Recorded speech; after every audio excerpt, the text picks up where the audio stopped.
नमस्कार मित्रांनो, कशा आहात? मजेत ना? चला आजचा नवीन topic direct and indirect speech. सगळ्यात महत्त्वाचा टॉपिक 10वीला येतो, 12वीला येतो, स्पर्धा परीक्षेला येतो. डायरेक्ट इनडायरेक्ट काय आपली पाठ सोडत नाही. डायरेक्ट स्पीच म्हणजे मी जे आत्ता तुमच्याशी बोलतोय ते जसंच्या तसं जे आहे ते डायरेक्ट स्पीच. माझं बोलणं जर तुम्ही दुसऱ्या कुणाला तरी सांगितलं तर ते झालं इनडायरेक्ट स्पीच. माझ्या बोलण्यात बदल केल्याशिवाय तुम्ही ते दुसऱ्याला सांगू शकत नाही. आता माझा मुलगा जो आहे त्याला जर मी म्हणालो मल्हार आय लव यू तर 100% बरोबर आहे. पण मल्हारनं ते वाक्य न बदल करता शाळेत जाऊन जर सांगितलं आमचे पप्पा म्हणतात आय लव यू तर काय अवस्था होईल मल्हारच्या पप्पांची. मल्हारनं बदल करायला पाहिजे. माझे पप्पा म्हणतात त्यांचं माझ्यावर प्रेम आहे, ही लव्ज मी. हा जो बदल आहे त्यालाच म्हणतो आपण इनडायरेक्ट स्पीच किंवा रिपोर्टेड स्पीच. इनडायरेक्ट स्पीच किंवा रिपोर्टेड स्पीच. डायरेक्टचं इनडायरेक्ट करताना मी उदाहरण म्हणून फक्त इथं 2 एक्झाम्पल्स आत्ता सुरुवातीला घेतलेले आहेत की नेमकं डायरेक्ट म्हणजे काय आणि इनडायरेक्ट म्हणजे काय ही कन्सेप्ट क्लिअर करू. आणि डायरेक्टचं इनडायरेक्ट करताना आपले कुठले बदल करावे लागतात ते आपण या लेक्चरमध्ये पुढं बघत जाणारच आहे. पहिलं वाक्य काय घेतले बघा. मेघना said to Malhar I am reading a new lesson today. हा जो इन्व्हर्टेड कॉमाच्या बाहेरचा भाग आहे दॅट इज रिपोर्टिंग स्पीच. त्याला काय म्हटलं जातं? Reporting speech. आता ह्याचं ज्यावेळेला मी इनडायरेक्ट करतो कसं केलंय बघा. मेघना told Malhar that she was reading a new lesson that day. कुठं बदल केले बाळानं बघा. आयच्या जागी शी केलं, एमच्या जागी वॉज केलं, टुडेच्या जागी दॅट डे केलं. हे बदल कुठले आहेत याचा चार्ट आपण लगेच घेणारच आहोत. म्हणजे डायरेक्टचं इनडायरेक्ट करताना काही बदल करावे लागतात. ते सर्वनामातले बदल असतात, ते क्रियापदातले बदल असतात, ते टाईम फॅक्टरमधले बदल असतात, ते प्लेस फॅक्टरमध्ये सुद्धा काही बदल होतात. ते बदल कुठले आहेत ते बघूया लगेचच. आणि डायरेक्टचं इनडायरेक्ट करताना सगळ्यात महत्त्वाची गोष्ट कुठली आहे तर कंजंक्शन. कुठली? कंजंक्शन. कारण हे कंजंक्शन कुठलं घेणार तुम्ही ते ठरतं या वाक्याच्या प्रकारावर. इन्व्हर्टेड कॉमाच्या आत, दुहेरी अवतरण चिन्हाच्या आत कोणत्या प्रकारचं वाक्य आहे त्याच्यावर आधारित आहे वाक्य जोडायचं कशानं. त्याचाही चार्ट आपण लगेच बघू. मी खाली डिस्क्रिप्शनमध्ये हे तिन्ही चार्ट देतोय. म्हणजे काळातले बदल कसे करायचे, सर्वनामातले बदल कसे करायचे आणि त्याचबरोबर इतर काही फॅक्टर्स आणि कंजंक्शन कसं वापरायचं याच्याविषयी वेगवेगळे चार्ट, 4 चार्ट्स, 3 नाही 4 चार्ट्स देतोय मी. ते डिस्क्रिप्शनमधले चार्ट्स बारकाईने बघा, अभ्यास करा. आत्ता आपण ज्यावेळेला चार्ट्स फळ्यावर लिहू त्यावेळेला त्याचा स्क्रीनशॉट पण काढून घ्या. आणि एकदा ते चार्ट तुमचे चांगले झाले की तुमच्यासाठी डायरेक्ट इनडायरेक्ट म्हणजे बच्चों का खेल, चिल्लर पार्टी. ओके, हे पहिलं वाक्य बघितलं आपण. दुसरं वाक्य बघा. Amit said to Sumit can you help me in my work. या वाक्यात आपण काय बदल केलेत. अमित आस्क्ड सुमित जोडलंय इफनं. इफनं का जोडलंय तर हे प्रश्न आहे आणि यस नो प्रश्न आहे.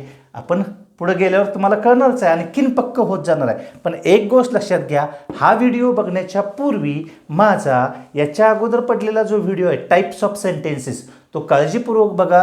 कारण टाईप्स ऑफ सेंटेन्सेसवर अवलंबून आहे कंजंक्शन कुठलं वापरायचं ते. तर इफ वापरलं, कॅन यू हेल्प मी, वाक्य सरळ करायला लागतं. यू कॅनचं ही कॅन यूचं यू कॅन केलं आपण आणि मग बदल केले. यूच्या ऐवजी ही केलं, कॅनच्या ऐवजी कुड केलं, हेल्प परत मीच्या ऐवजी हिम केलं, मायच्या ऐवजी हीच केलं. स्टडीज. तुम्ही म्हणणार सर किती बदल करायला लागतात. काही नाही रे, तो चार्ट लक्षात आला आणि कोण कोणाशी बोलतं याच्याकडे तुम्ही लक्ष दिलं की तुमचं डायरेक्ट इनडायरेक्ट सोपं होऊन जातं. तर बघूया आपण अगोदर चार्ट्स बघूया. काय बघूया? चार्ट्स. बाळांनो बघूया बदल कोणकोणते होत आहेत. Changes in the tenses. कारण हे बदल चांगले असतील तर बाकी सगळ्या गोष्टी चांगल्या होणार आहेत डायरेक्ट इनडायरेक्टच्या. कारण बदल हीच सगळ्यात महत्त्वाची गोष्ट आहे. सिम्पल प्रेझेंट असेल तर त्याचा सिम्पल पास्ट होतो. तुम्ही टेन्सचा व्हिडिओ बघितला असेलच आणि पक्के टेन्स झाले असतीलच, मला पक्क माहीत आहे. सिम्पल प्रेझेंटचा सिम्पल पास्ट होतो. म्हणजे ईट किंवा ईट्स असेल तर एट होईल, ड्रिंक किंवा ड्रिंक्स असेल तर ड्रँक होईल, सिंग्जचं सॅंग होईल, राईटचं रोट होईल. म्हणजे सिम्पल प्रेझेंट असेल तर सिम्पल पास्ट होईल. डोंट किंवा डझंट असेल तर त्याचं डिडंट होईल. त्याच्या पुढचं क्रियापद बदलत नाही. डोंट प्लेचं डिडंट प्ले होणार. डोंट रनचं डिडंट रन होणार. एकच ठिकाण असं आहे की जिथं सहाय्यकारी क्रियापद पण बदलतं आणि मूळ क्रियापद पण बदलतं, आणि ते म्हणजे सिम्पल पास्ट. सिम्पल पास्टच्या ॲक्टिव्ह वाक्यात सहाय्यकारी क्रियापद पण बदलतं आणि मूळ क्रियापद पण बदलतं, ज्याला मुख्य क्रियापद म्हणतो ते आपण. ते कुठं कसं बदलतं ते पुढं बघूयाच. आत्ता बघूया कंटिन्युअस प्रेझेंटकडं. तुम्ही म्हणणार सर सारख्या उड्या मारताय मागणं पुढं, काय करायचं, वय तरुण आहे ना. कंटिन्युअस प्रेझेंटचं कंटिन्युअस पास्ट म्हणजे एमिझार असेल तर काय होईल, वॉज किंवा were. I am your teacher. He is a good boy. He is a good boy जे आहे त्याचं काय होणार आहे बघा, he was a good boy. कारण इजचं काय होतं आहे, वॉज होतं आहे. I am hungry. मला भूक लागलेली आहे. He was hungry. कंटिन्युअस प्रेझेंटचं काय होतं आहे, कंटिन्युअस पास्ट. एमिझार असेल तर काय होईल, वॉज वेअर. परफेक्ट प्रेझेंट असेल तर perfect past. Has eaten, has gone, have come, had come त्याचं होणार. हॅव इटन आणि हॅज इटनचं काय होणार, हॅड इटन होणार. म्हणजे हॅव किंवा हॅज असेल तर त्याचं काय होतं आहे, हॅड होतं. सिम्पल पास्ट, हां मगाशी मी बोललो होतो की ही एकच जागा आहे, तेही सिम्पल पास्टचं ॲक्टिव्ह वाक्य, जिथं क्रियापदाचं दुसरं रूप वापरलं जातं किंवा डिडंट आणि मूळ रूप वापरलं जातं, तिथं दोन्ही ह्याच्यात बदल होतो. म्हणजे एटचं होतं हॅड इटन, सहाय्यकारी क्रियापद पण आलं आणि मुख्य क्रियापदाचं पण तिसरं रूप झालं. इथं दुसरं रूप असणार आहे, इथं तिसरं रूप झालं. जर नकारार्थी वाक्य असेल डिडंट ईट तर ते झालं बघा hadn't eaten. I didn't understand. I didn't understand अशा वाक्याचं काय होईल, ही हॅडंट अंडरस्टूड. म्हणजे डिडंटचं पण हॅडंट झालं, अंडरस्टँडचं पण अंडरस्टूड झालं. हे एकमेव जागा आहे की जिथं सहाय्यकारी क्रियापद आणि मुख्य क्रियापद दोन्ही बदलतं. बाकी कुठल्याही काळात असा बदल होत नाही. फक्त साध्या भूतकाळाच्या ॲक्टिव्ह वाक्यामध्ये सहाय्यकारी क्रियापद आणि मुख्य क्रियापद दोन्हीही बदलतात, दोघांची रूपं बदलतात. सहाय्यकारी क्रियापद आता वॉज आणि वेअर, वॉज आणि वेअर दोन ठिकाणी येतं बाळांनो, आणि हा खूप महत्त्वाचा नियम आहे, बाकीचे लोक सांगत नाहीत. वॉज वेअर नंतर जर आय एन जी आलं तर त्याचं हॅड बीन करू नका. पण वॉज वेअर नंतर तिसरूप आलं की त्याचा सरळ सरळ अर्थ आहे की हा साधा भूतकाळ आहे. कुठला भूतकाळ आहे, साधा भूतकाळ आहे. आणि साध्या भूतकाळाचा पूर्ण भूतकाळ करावा लागतो आपल्याला. कुठला करावा लागतो, पूर्ण भूतकाळ. म्हणजे वॉज इन्व्हायटेड हा साधा भूतकाळ आहे आणि त्याचं काय होईल, हॅड बिन इन्व्हायटेड. खूप महत्त्वाची गोष्ट आहे, मी पुन्हा पुन्हा रिपीट करतोय. साध्या भूतकाळाचं पॅसिव्ह वॉज वेअर आणि तिसऱ्या रूपानं होतं, त्याचं इनडायरेक्ट करताना हॅड बिन आणि तिसरं रूप होईल. शाल विल असेल तर वुड, कॅनचं कुड, मेचं माईट. हे झाले काळातले बदल, महत्त्वाचे बदल आहेत, पक्के लक्षात ठेवायचे. त्याच्यानंतर बाकीचे कुठले बदल होतात, इथं पण मी काही बदल असे सांगणार आहे की जे आजपर्यंतच्या व्हिडिओमध्ये तुम्ही बघितलेले नाहीत आणि ते समजावून पण देणार आहे, त्यामुळे बारकाईने लक्ष द्या. टुडेचं दॅट डे, टुनाईटचं दॅट नाईट, टुमॉरोचं द नेक्स्ट डे पण होईल आणि द फॉलोइंग डे पण होईल. यस्टरडेचं द डे बिफोर किंवा द प्रिव्हियस डे. प्रिव्हियस म्हणजे पूर्वीचा. लास्ट वीक, मी इथं डॅश डॅश का मारला आहे, कारण त्या वीकच्या जागी काही पण येईल. Last week, last month, last year, last century, last decade. म्हणजे वेळ सांगणार आहे. मागचा आठवडा, मागचा महिना, मागचं वर्ष, मागचं दशक, मागचं शतक काही येईल. लास्ट जर टाईम दिलं असेल तर त्याचं काय होणार आहे, द प्रिव्हियस. अगदी लास्ट आवरसुद्धा येईल.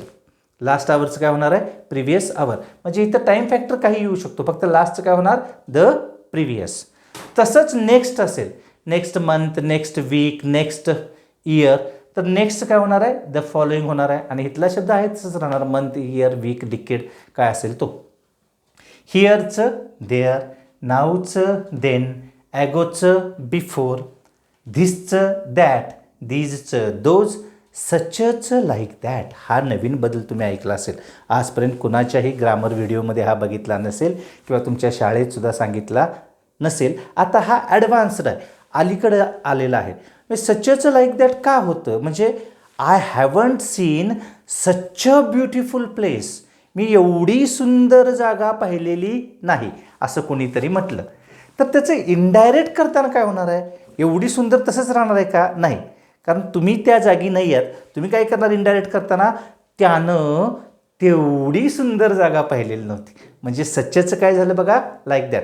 सच अ ब्युटिफुल प्लेसचं काय होईल? A beautiful place like that. Such a nice लेक्चरचं काय होईल? A nice lecture like that. Such a sincere स्टुडंटचं काय होईल? A sincere student like that. लक्षात आलं? ओके. येट किंवा एव्हरचं टिल देन हाही बदल नवीन आहे, अगदी लेटेस्ट आहे डायरेक्ट इनडायरेक्टमध्ये. म्हणजे I haven't eight visited Taj Mahal. मी अजून ताजमहलला भेट दिलेली नाही, असं एखादा जण म्हणाला. कदाचित नंतर भेट दिली असेल ना तुमचं बोलणं झाल्यानंतर, त्याला तुम्ही इनडायरेक्ट करताना काय म्हणणार आहे? त्यानं त्यावेळेपर्यंत ताजमहलला भेट दिली नव्हती, नंतर दिली का मला माहीत नाही. त्यामुळे येट किंवा एव्हरचं काय होतं आहे? Till then. आणि हेन्स फॉरवर्डचं थेन्स फॉरवर्ड होतं आहे. इथून पुढंचं तिथून पुढं. नुसतं हेन्स आलं तर त्यात बदल होणार नाही. हेन्स फॉरवर्ड दोन्ही एकत्र आले पाहिजेत तरच हेन्स फॉरवर्डचं थेन्स फॉरवर्ड होईल. याच्यानंतर आपल्याला बघायचे आहेत की नेमकी कुठली कंजंक्शन्स वाक्य जोडायला आपण वापरतो. पहिल्यांदा याचा एक स्क्रीनशॉट काढून घ्या. मगाच्या चार्टचा तुम्ही स्क्रीनशॉट काढला असेलच, पण जर काढला नसेल तर जरासं मागं जा आणि त्याचा स्क्रीनशॉट काढून घ्या. ही आहेत कंजंक्शन्स. कुठलं वाक्य कशानं जोडलं जातं? असर्टिव्ह सेंटेन्स कशानं जोडलं जातं? दॅटनं. विधानात्मक वाक्य आपण सेंटेन्स टाईप मागच्या व्हिडिओत बघितलेले आहेतच. इंट्रॉगेटिव्ह सेंटेन्स प्रश्नार्थक वाक्य दोन प्रकारचं असतं, व्हर्बल आणि non verbal, yes no type आणि WH टाईप. जर येस नो टाईप क्वेश्चन असेल, can you play, can you go, can you dance, do you work, तर तो इफ किंवा व्हेदरनं जोडला जातो. आणि जर WH क्वेश्चन असेल तर त्या WH वर्डनं जोडला जातो. व्हेन डिड यू कम, व्हेनच जोडला जाईल इनडायरेक्ट करताना. एक्सक्लेमेटरी सेंटेन्स असेल, व्हॉट अ वंडरफुल डे, दॅटनं जोडलं पाहिजे. इम्परेटिव्ह सेंटेन्स असेल तर टू किंवा नॉट टूनं जोडलं पाहिजे. Open the door, to open the door. Don't run, not to run. होकारार्थी वाक्य असेल तर इम्परेटिव्ह सेंटेन्स टूनं जोडू आपण, नकारार्थी असेल तर नॉट टूनं जोडू. आणि लेट्सचं सेंटेन्स जे आहे ते आपण दॅटनं जोडतो. लेट्स ॲक्च्युली इम्परेटिव्ह सेंटेन्स आहे, फक्त ते इम्परेटिव्ह सेंटेन्स जे आहे त्या इम्परेटिव्ह सेंटेन्सला आपण वेगळं काढलं आहे, कारण डायरेक्ट इनडायरेक्टमध्ये लेट्स जरा वेगळ्या पद्धतीने वागतं, फॅमिलीचे नियम सोडून. त्यामुळे लेट्सचं सेंटेन्स असेल तर दॅटनं जोडलं जातं. आपण या सगळ्या प्रकारची वाक्य आता बघायची आहेत. पहिल्यांदा बघायचे डायरेक्ट इनडायरेक्टमधले सगळ्यात महत्त्वाचे दोन नियम, सगळ्यात महत्त्वाचे. कारण या नियमांकडे जर दुर्लक्ष झालं तर काय सांगावं, काय होऊ शकतं, मार्क जाऊ शकतात. सगळ्यात महत्त्वाचे दोन नियम कुठले आहेत बघा. डायरेक्टचं इनडायरेक्ट करताना नेहमी तुम्हाला बघावं लागतं रिपोर्टिंग स्पीच जे आहे त्यामधला काळ कोणता आहे, आणि रिपोर्टेड स्पीचमध्ये जे वाक्य आहे ते कोणत्या प्रकारचं आहे. कारण जे रिपोर्टिंग स्पीच आहे त्या रिपोर्टिंग स्पीचमध्ये भूतकाळ पाहिजे. काय पाहिजे? भूतकाळ पाहिजे. भूतकाळ असेल तरच आतल्या वाक्याचा काळ बदलेल, अन्यथा काळ बदलणार नाही. आणि काही वाक्य अशी पण आहेत की बाहेर भूतकाळ आहे तरीसुद्धा आतलं वाक्य बदलत नाही.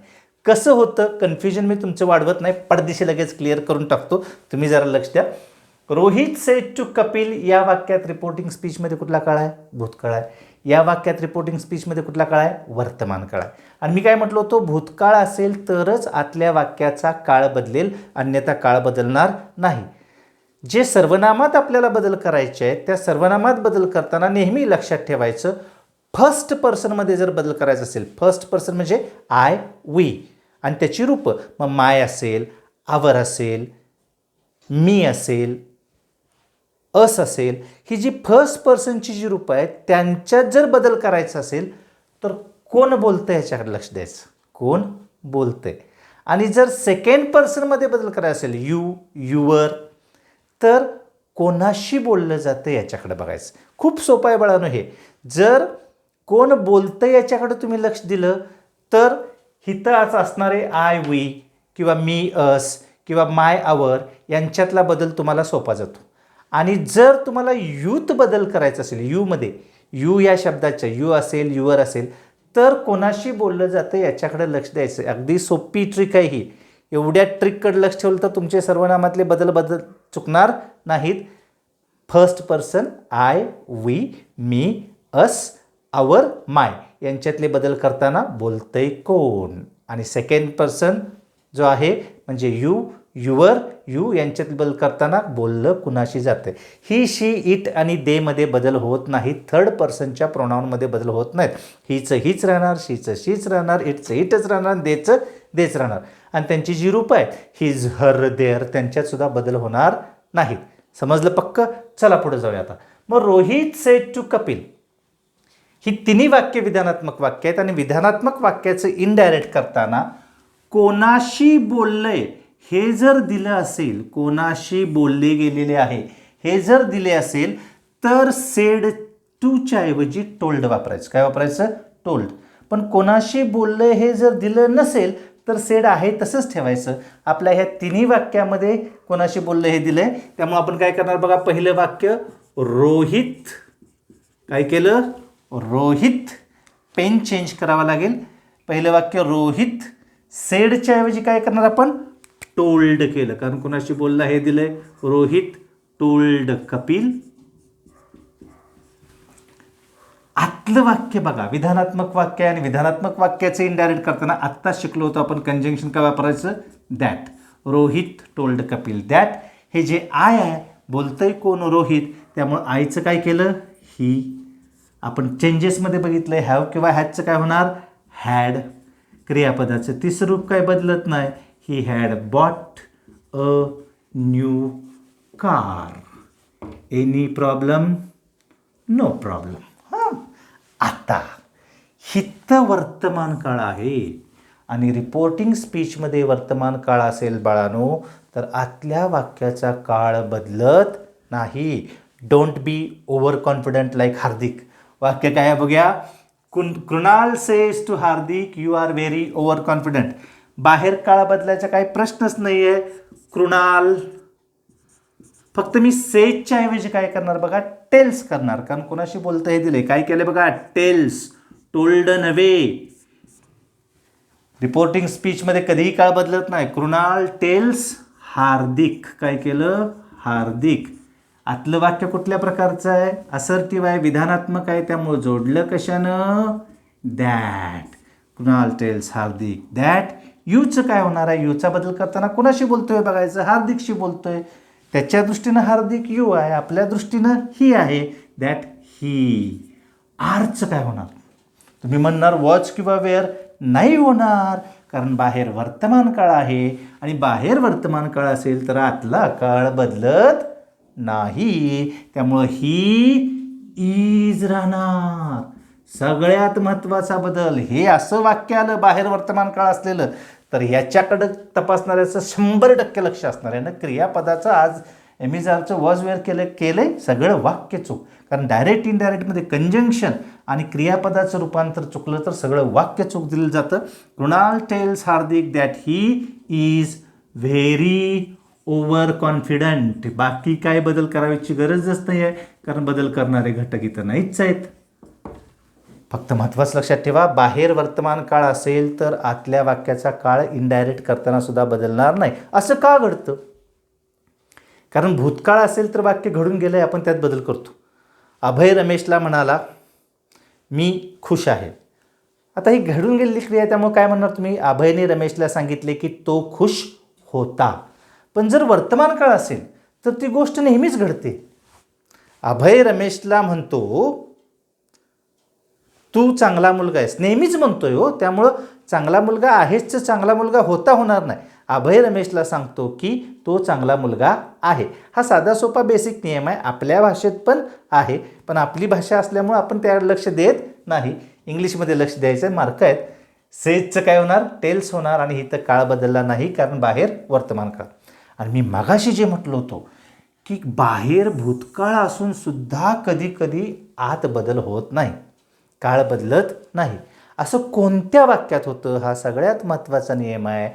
जर रिपोर्टिंग स्पीचमध्ये भूतकाळ आहे पण तरीसुद्धा आत दिलेलं वाक्य जर त्रिकालाबाधित सत्य असेल, युनिव्हर्सल ट्रूथ, काय म्हणतो आपण, युनिव्हर्सल ट्रूथ, त्रिकालाबाधित सत्य जर असेल तर इनडायरेक्ट करताना या वाक्याच्या काळात बदल होत नाही, कारण त्रिकालाबाधित सत्य आहे. कधी म्हणजे गंगा भारतात वाहते, तुम्ही अमेरिकेला जरी गेला तर गंगा भारतातच वाहते, तुम्ही परग्रहावर जर गेला तरी गंगा भारतातच वाहते, त्यामुळं काही बदल होणार नाही. 2 अधिक 2 4 होतात, कुठेही जा. पूर्वी तुमच्या आबाआज्याच्या काळात पण 2 अधिक 2 4च होत होते, आणि तुमच्या नातवंडांच्या काळात पण 2 अधिक 2 4च होणार आहे, त्यात बदल होणार नाही. म्हणजे हे युनिव्हर्सल ट्रूथ आहे, आणि युनिव्हर्सल ट्रूथ असल्यामुळं जरी बाहेर भूतकाळ असला तरी या वाक्याच्या काळात बदल होणार नाही. वाक्य सोडणार कसं बघा, अमित सेड टूच्या ऐवजी अमित टोल्ड सुमित, जोडणार कशानं, दॅटनं. 2 + 2 इज इक्वल टू 4. काहीही बदल नाही, काहीही बदल नाही. बेसिक नियम कळला. विधानात्मक वाक्याचं इनडायरेक्ट कसं करायचं कळलं. सेड टूचं टोल्ड कधी करायचं, जर कुणाशी बोललं हे दिलं असेल तर. ह्याच्यानंतर बाळांनो मी प्रत्येक व्हिडिओ, प्रत्येक टाईपवर, सेंटेन्स टाईपवरती वेगवेगळा व्हिडिओ तयार करणार आहे. म्हणजे केवळ असर्टिव्ह सेंटेन्सची 15-20 वाक्य इनडायरेक्ट करून दाखवणार, असे वेगळे व्हिडिओ करणार आहे. आणि जर ते सगळे व्हिडिओ तुम्हाला पाहिजे असतील तर सबस्क्राईब करायला विसरू नका आणि बेल आयकॉन दाबा, म्हणजे तुम्हाला त्या व्हिडिओचं नोटिफिकेशन लगेच मिळेल. इंट्रोगेटिव्ह सेंटेन्स जे आहे, प्रश्नार्थक वाक्य जे आहे, प्रश्नार्थक वाक्याचं इनडायरेक्ट कसं करायचं ते आता आपल्याला बघायचं आहे. प्रश्नार्थक वाक्याचं इनडायरेक्ट करताना पहिल्यांदा काय बघायचं तर प्रश्न कुठल्या प्रकारचा, यस नो प्रश्न आहे का WH प्रश्न आहे. जर यस नो प्रश्न असेल तर आपल्याला ही 2 वाक्य जोडताना काय करावं लागणार आहे, इफ किंवा व्हेदर वापरावं लागणार आहे, इफ किंवा व्हेदर. आणि WH प्रश्न जर असेल तर जोडायला कुठलंही कंजंक्शन वेगळं घ्यावं लागणार नाही. जे व्हेन आहे किंवा व्हाय आहे, जे WH आहे तेच आपण घेतोय. कसं घेतोय ते बघू. पण एक महत्त्वाची गोष्ट लक्षात ठेवा, प्रश्नाचं इनडायरेक्ट करताना आतलं वाक्य अगोदर विधानात्मक करावं लागतं, त्याशिवाय इनडायरेक्ट होत नाही. सेड जे आहे त्याच्याऐवजी आस्क्ड वापरा, क्वेश्चनड वापरा, इन्क्वायर्ड वापरा, क्युरिड QUERIED वापरा, काही वापरा, काही फरक पडत नाही. कारण प्रश्न आहे, आस्क्ड, क्वेश्चनड, इन्क्वायर्ड आणि क्युरिड या चारीचा अर्थ एकच आहे, विचारले, प्रश्न विचारला, चौकशी केली आणि चौकशी केली. ओके, काय आलं बघा. अमित, आपण आस्क्ड घेऊया, सोपं आहे. अमित आस्क्ड सुमित. प्रश्न कुठला आहे, यस नो क्वेश्चन आहे. याचं आपल्याला अगोदर सरळ केलं पाहिजे कंजंक्शन टाकून. इफ टाकलं मी, इफ टाका, किंवा तुम्ही याच्याऐवजी व्हेदरचा वापर सुद्धा करू शकता. Amit asked Sumit if. हे जे वाक्य आहे डिड यू गेट, ते सरळ करा, यू डिड गेट, म्हणजे डिड जाणारच आहे, प्रश्नातलं डू आणि डिड जात आहे. पण आपल्याला इथं साधा भूतकाळ आहे, त्यामुळे इथं पूर्ण भूतकाळ करावा लागेल, एवढं लक्षात ठेवा. त्यामुळे व्हेदर किंवा इफ वापरा. यूचं काय होणार, ही, कारण आपण ठरवलं आहे यूमध्ये बदल करताना कुणाशी बोलतं त्याकडे लक्ष द्यायचं, सुमित आहे, ही. गेटचं काय होणार, हॅड गॉट. पहिल्यांदाच मी मुद्दाम म्हणून साध्या भूतकाळातलं वाक्य घेतलेलं आहे, कारण जे डीड आहे त्याकडे लक्ष द्या. डीड असेल प्रश्नामध्ये तर काय होणार आहे, हॅड आणि क्रियापदाचं तिसरूप. तो म्हणतोय माय मेसेज, ज्याला माय फर्स्ट पर्सनमध्ये आहे, कोणाकडे बघायचं, अमितकडे बघायचं. तो म्हणतोय माझा मेसेज, आपण काय म्हणणार, त्याचा मेसेज. मायचं काय झालं, हिज मेसेज. आणि टुडेचं काय होणार बाळानो, मी खाली लिहितो इथं, दॅट डे. बरोबर, if he had got his message that day. Kavita said to Savita, are you waiting for your brother. प्रश्न आहे, सेड टूचं काय करणार, कविता. आस्क्ड करा, क्वेश्चनड करा, काही प्रॉब्लेम नाही. आस्क्ड सविता. जोडलं कशानं, इफ. आर यू जे आहे ह्याला मी नेहमी म्हणतो पलटी मारा, करता अगोदर घ्या आणि सहाय्यकारी क्रियापद पुढे ढकला मनातल्या मनात. आर यूचं मनातल्या मनात काय करा, यू आर करा. आणि यूचं काय होणार, कुणाशी बोललं जातं आहे, सविताशी, त्यामुळे यूचं काय होणार, इफ शी. आरचं काय होणार, शी वेअर तर नक्कीच होणार नाही, she was. If she was waiting for युअरचं काय होणार हर ब्रदरचं brother if she was waiting for her brother शेवटी फुल स्टॉप कारण इनडायरेक्ट केल्यानंतर आपण विधानात्मक करतो त्यामुळे शेवटी full stop Rohan said to me when have you return from Pune आता हा WH क्वेश्चन आहे कसा सोडवायचा पद्धत तीच आहे फक्त कंजंक्शन वापरावं लागत नाही रोहन आस्क्ड मी सॉरी हां इथं काय येणार व्हेन कारण WH क्वेश्चन असेल तर WH जोडायला वापरायचं व्हेन मगाशी म्हटलेलं ते पलटी करता सुरुवातीला आला पाहिजे सहाय्यकारी क्रियापद पुढे गेलं पाहिजे यूचं काय होणार मी सांगितलंय यूथ बदल करताना कुणाशी बोलतोय बघायचं हा बोलतोय कुणाशी माझ्याशीच बोलतोय म्हणजे रोहनच्या दृष्टीने जो तू आहे तो माझ्या दृष्टीने कोण आहे मी आहे कारण या वाक्यात मी आहे हां त्यामुळे काय होणार आहे बघा व्हेन यूचं आय होणार आहे खूप महत्त्वाचा बदल आहे कारण रोहन माझ्याशी बोलतोय इनडायरेक्ट कोण करतोय मीच करतोय ना त्यामुळे रोहन ज्याला तू म्हणतोय तो माझ्या दृष्टीनं कोण आहे मीच आहे त्यामुळे इनडायरेक्ट करताना काय होणार यूचं आय हे फार रेअर वाक्य असे असतात की बाहेर रिपोर्टिंग स्पीचमध्ये फर्स्ट पर्सन वापरलेलं आहे त्यामुळे Rohan asked me when I हॅवचं काय झालं हॅड रिटर्नड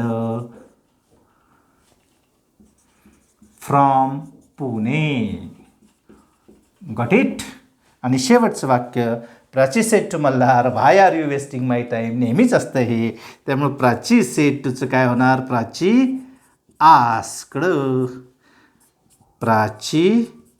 आस्क्ड मल्हार व्हाय आहे त्यामुळं व्हाय जोडलं आहे तसं वाक्य सरळ करून घेतलं बरं त्यामुळं यूचं काय झालं ही आरचं काय होणार वॉज वेस्टिंग मायचं काय होईल कारण प्राची म्हणते माझं प्राची मुलगी आहे त्यामुळं मायचं काय होणार हर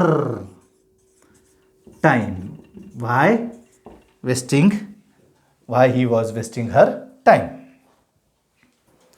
इम्परेटिव्ह सेंटेन्सचं इनडायरेक्ट कसं करायचं तर इम्परेटिव्ह सेंटेन्सचं इनडायरेक्ट करताना आपल्याला त्या सेंटेन्सचा मूड बघावा लागतो बाळांनो ही खूप महत्त्वाची गोष्ट आहे कारण बोलणारा कोण आहे बोलतोय कुणाशी आणि त्याच्या बोलणाऱ्याचा वाक्याचा मूड कुठला आहे म्हणजे वाक्य सल्ला आहे का वाक्य विनंती आहे का वाक्य धमकी आहे का वाक्य हुकूम आहे का वाक्य केवळ एक सूचना आहे सजेशन आहे हे जर आपण बारकाईनं ओळखू शकलो तर आपण सेडच्या ऐवजी काय वापरायचं हे ठरवू शकतो कारण जर आज्ञा असेल तर आपण सेडच्या ऐवजी काय वापरणार ऑर्डर्ड काय वापरणार ऑर्डर्ड विनंती असेल तर रिक्वेस्टेड सेडच्या ऐवजी काय वापरला आपण रिक्वेस्टेड धमकी असेल तर थ्रेटनड THREATENED धमकी दिली थ्रेटनड जर सजेशन असेल तर काय म्हणणार आपण सजेस्टेड वॉर्निंग असेल तर वॉर्नड असे बरेचसे शब्द आहेत बाळांनो कमांडेड हुकूम दिला असेल तर त्या वाक्याचा मूड ओळखणं खूप गरजेचं आहे आणि समजा तुम्ही म्हणला असं काय मूड कळालं नाही तर काय करायचं वाक्याचा तर बिनधास्त आस्क्ड वापरलं तरी चालतंय हो इम्परेटिव्ह सेंटेन्समध्ये सुद्धा रिपोर्टिंग व्हर्ब म्हणून तुम्ही सेडच्या ऐवजी आस्क्ड वापरू शकता जर तुम्हाला आतल्या वाक्याचा मूड कळला नसेल तर त्यामुळे मूड कळला तर छानच नाही कळलं तर आस्क्ड वापरू शकता आपण बघूया ह्या वाक्यांचे मूड वेगवेगळे घेतलेत मी मुद्दामहून mother said to son don't argue with your father आई मुलाला म्हणते तुझ्या वडिलांशी वाद घालू नको काय असणार हे चेतावणी असणार आईने दिलेली ऑर्डर्ड म्हणा किंवा वॉर्नड म्हणा मदर ऑर्डर्ड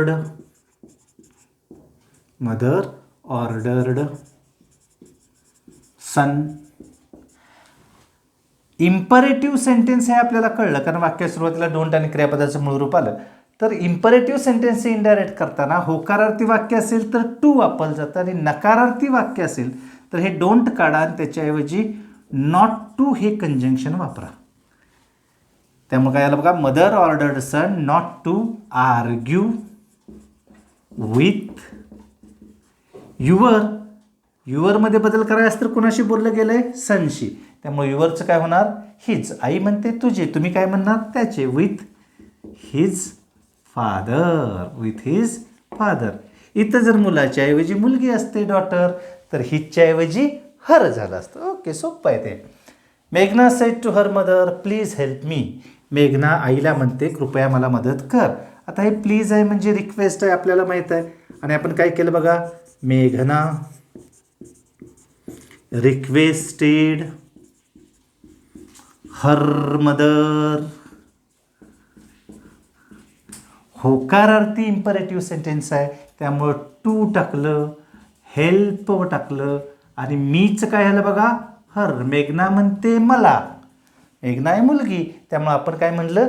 तिला. आपण मगाशी बघितलं होतं की फर्स्ट पर्सनमधलं प्रोनाउन असेल तर बोलतंय कोण त्याच्याकडे लक्ष द्यायचं. मीच्यात बदल करायचा, मी बोलतोय कोण? मेघना, त्यामुळे मीच काय झालं? Her. The doctor said to Rohit take these medicines in time. Doctor medicines घ्या म्हणतात, मग नक्की सल्ला असणार आहे. तुम्ही काय करणार इथं? ॲडवाइज्ड करणार. The doctor advised Rohit. टेकचं काय होईल बघा, होकारार्थी आज्ञा आहे, त्यामुळं टू टेक केलं आपण. To take. दीजचं काय होणार? दोज. चेंजेसमध्ये आपण बघितलं आहे. To take those medicines in time. The doctor advised Rohit to take those medicines in time. Abhay said to Ankita let your brother speaks first. काय होईल याचं? सजेशन आहे साधं एक. अभयनं सजेस्ट केलं अंकिताला, तुझ्या भावाला पहिल्यांदा बोलूया, त्यामुळे सेड टूच्या ऐवजी काय केलं आपण? Suggested. Abhay suggested Ankita to late. आहे तसं राहिलं लेट. पुढं आपण लेट्सचं बघणार आहे, त्यावेळेला तुमच्या लक्षात येईल की लेट्स असेल, लेट अस असेल तर निघून जाते. त्यावेळेला मी कंपॅरिझन करून तुम्हाला सांगतोच. Abhay suggested Ankita to let your ब्रदरचं काय होणार? Her brother. कारण युअरमध्ये बदल करायचा म्हणजे अंकिताकडे बघायला पाहिजे. Her brother. To let her brother speak first. To let her brother speak first. समजतंय? ओके.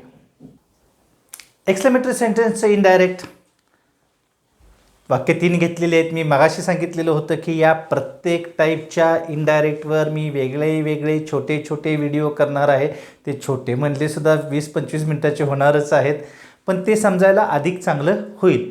ते सलग व्हिडिओ जर बघितले तुम्ही, एक्सक्लेमेटरीचं इनडायरेक्ट कसं, असर्टिव्हचं कसं, इम्परेटिव्हचं कसं, इंट्रॉगेटिव्हचं कसं, तर ते अगदी क्लिअर कट होऊन जाईल. एक्सक्लेमेटरीचं इनडायरेक्ट करायचं असेल तर काय करावं लागतं? तर सेडच्या ऐवजी एक्सक्लेम्ड.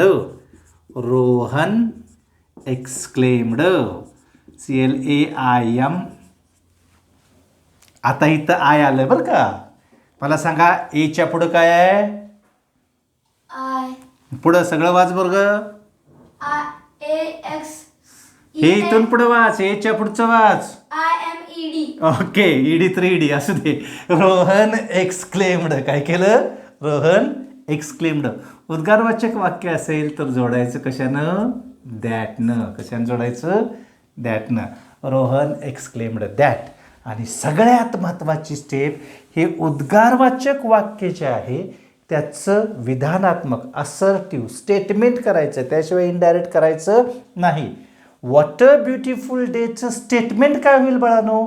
बरोबर, it is a very beautiful day. कारण हे आपण शिकलेलो होतो एक्सक्लेमेटरीच्या व्हिडिओमध्ये. एक्सक्लेमेटरीचं असर्टिव्ह कसं करायचं? It is a very beautiful day. आणि ह्याचं इनडायरेक्ट करायचं आहे, मूळच्या वाक्याचं इनडायरेक्ट होत नाही.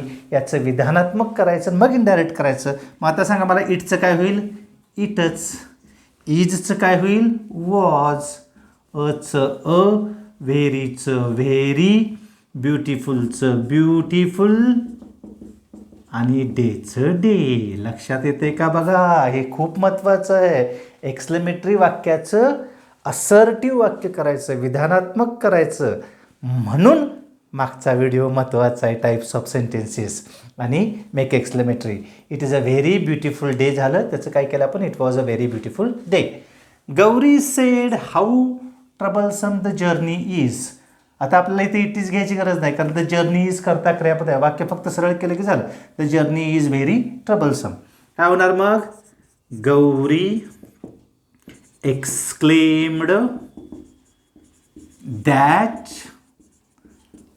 कारण एक्सक्लेम नंतर दॅटनं जोडावं लागतं. हे हाऊ गेलं हा प्रश्न नाही आहे, हे उद्गारवाचक वाक्य आहे, शेवटी उद्गारवाचक चिन्ह आहे. त्यामुळं दॅट द जर्नी करता घेतला आपण, the journey was very troublesome, कारण विधानात्मक वाक्य करताना आपल्याला व्हेरी हे घ्यावंच लागतं. That the journey was very troublesome. Ravi said what an interesting statement you have made. सरळ पूर्ण वाक्य आहे. सरळ वाक्य कसं होईल, you have made a very interesting statement. An इंटरेस्टिंगचं काय झालं बघा, अ व्हेरी. मग कसं होईल, Ravi exclaimed that. Ravi exclaimed that.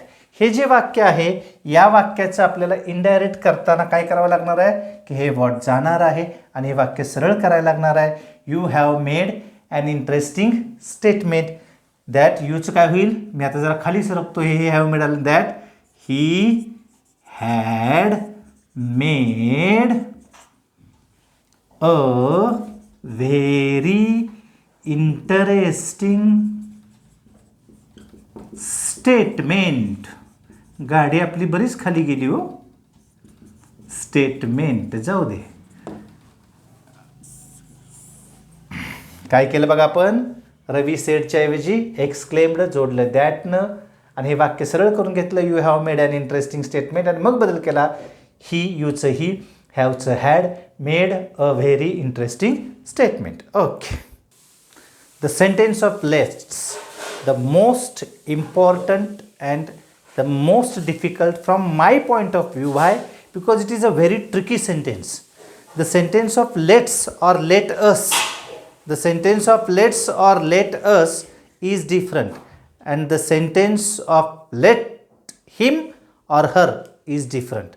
The sound was disturbing, somebody was playing outside. Okay, now it is okay. Let's or let us. Let's means let us, and let me, let him, let her, let them. us सोडून दुसरं कुणी जरी असलं, हिम असू दे, हर असू दे, them असू दे किंवा कोणाचं नाव असू दे, त्याचं इनडायरेक्ट वेगळ्या पद्धतीनं होतं. आणि लेट नंतर जर अस किंवा अपॉस्ट्रॉफी एस म्हणजे असच जर असेल तर त्याचं इनडायरेक्ट वेगळ्या पद्धतीनं. तर कसं होतं बघा, सेड टूचं होणार सजेस्टेड. अमित सजेस्टेड सुमित.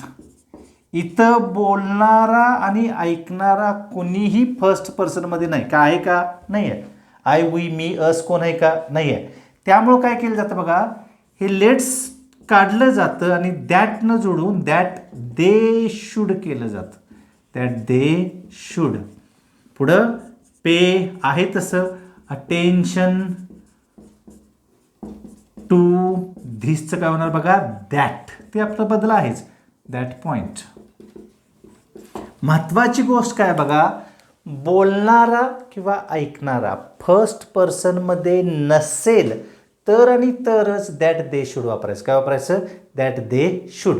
पण जर तो फर्स्ट पर्सनमध्ये असेल तर दे येणार नाही. या लेट्सच्या ऐवजी दे येणार नाही. बघा इथं बघा, आय सेड टू गौरव. इथं बोलणारा आय फर्स्ट पर्सनमध्ये आहे, त्यामुळे हे वाक्य कसं सोडवणार बघा, खूप महत्त्वाचं आहे, लक्ष द्या बाळांनो. I suggested Gaurav that. Let's गेलं आणि दे शुड होणार नाही, वी शुड होणार. तुम्ही म्हणणार सर असं का झालं, कारण ज्याला फर्स्ट पर्सनमध्ये बोलणार नव्हता, गणेश रमेश दोघं, आपला काय संबंध आहे का, नाही. त्यामुळे आपण काय केलं, दे शुड. पण ज्यावेळेला मी गणेशला म्हणालो, माझा संबंध आहे ना, कारण इनडायरेक्ट मी करणार आहे, त्यामुळं ते म्हणणार नाही, आम्ही म्हणणार. त्यामुळे काय केलं बघा, वी शुड, कारण बोलणार आहे तर फर्स्ट पर्सनमध्ये आहे. I suggested Gaurav that we should, लेट्सच्या ऐवजी काय वापरलं, we should. That we should stay हिअरचं काय होणार, देअर, बरोबर. आणि टू नाईटचं that night, we should stay there that night. Got it? Okay. हे पण वाक्य तसंच आहे बघा. गणेश सेड टू अस, ऐकणारा अस आहे म्हणजे आपल्यातला आहे, फर्स्ट पर्सन आहे, त्यामुळे त्याचं इथं लेटच्या ऐवजी काय वापरणार, बरोबर. Ganesh suggested us that, let's गेलं, वी शूड वापरलं. का वी शूड वापरलं, कारण इथं अस फर्स्ट पर्सन मधलं प्रोनाउन आहे म्हणून. दॅट वी शूड फिनिश आहे तसंच राहिलं, दोज सम्सचं सम्स आहे तसंच राहिलं. इथं बाळांनो क्रियापद कुठंही बदलत नाही, लक्षात ठेवा. लेट्स नंतर येणारं क्रियापद पहिल्या रूपाचं दुसरं रूप करत बसायचं नाही, ते आहे तसं राहतं. कारण तुम्ही ऑक्झिलरी वापरलं आहे, should, modal auxiliary. That we should finish those sums. आणि शेवटचं वाक्य मगाशी आपण हे सोडवलं होतं, पण आता लेट बरोबर मुद्दा म्हणून घेतलं आहे. लेट नंतर अस असेल, अस यू एस, तरच दॅट दे शूड होतं, नाहीतर दे शूड वगैरे काही येत नाही, दॅटसुद्धा येत नाही.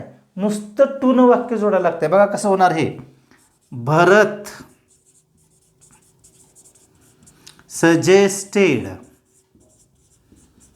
लक्ष्मण. आता दॅट वापरून चालत नाही, कारण इथं लेट नंतर अस नाही, लेट नंतर अस नाही, त्यामुळे इथं टू वापरलं आणि हे लेट पण जात नाही, तसंच राहतं. टू लेट, मीच काय होणार, लक्ष्मण बोलतोय त्यामुळं हिम. जॉईन, यूचं काय होणार, हिम. क्रियापदानंतर जर यू आला असेल तर त्याचं हिम किंवा हर होतं. बोलणारं कोण आहे त्याच्यावर अवलंबून असतंय.